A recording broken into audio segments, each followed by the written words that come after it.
Play, Interact, Explore came from a series of community projects that were funded by the Arts Council and culminated in this show at Towner in Eastbourne.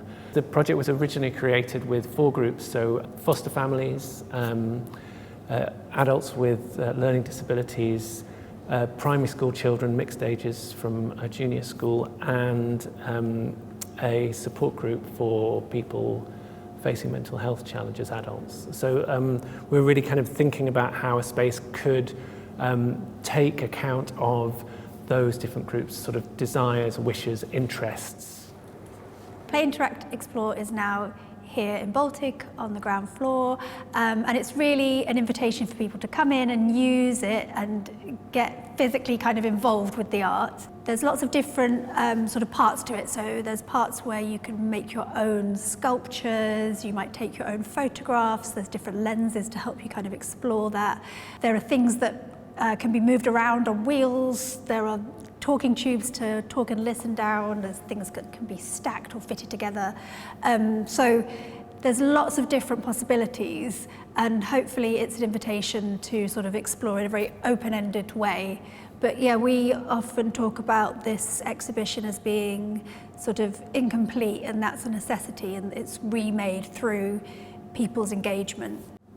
I think when we were developing the show, it was really important for us to make an exhibition that wasn't something that people came in and looked at and contemplated, maybe sort of intellectually, but it was definitely important that it would be a space that people could feel free and kind of empowered, I suppose, to touch, to move around and to use in different ways. The idea is in this space that there are opportunities for lots of different types of engagement with art practice, so to perform, to build, to create, to play with shadows, to take photographs, to think about sound, all as part of a kind of holistic approach to an interactive exhibition.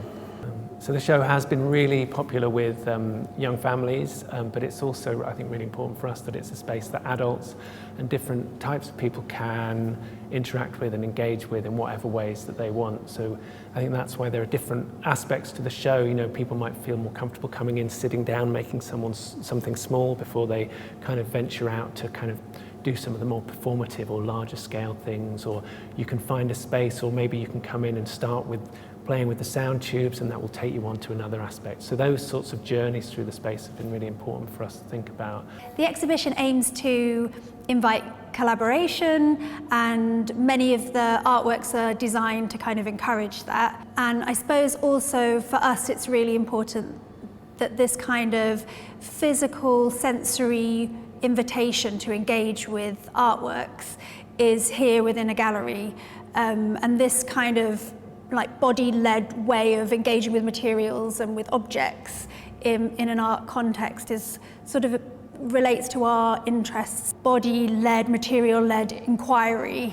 And we spend a lot of time watching people and the ways in which they interact with the space, or through the consultation phases and practical workshops, but also kind of in the space when it's set up. One of the joys of it, I suppose, is seeing people do things that we really didn't expect with the show. And part of that, I think, is the invitation. You know, you are allowed to do pretty much whatever you like in this space. When we're working with different groups and testing different ideas or objects with them, it's a sort of part of our research practice, and so often the way people engage with the objects or the works will feed the design process, and that's sort of like ongoing. So the more people come in and the more we kind of observe or take part in what's going on, it initiates our kind of designing new works.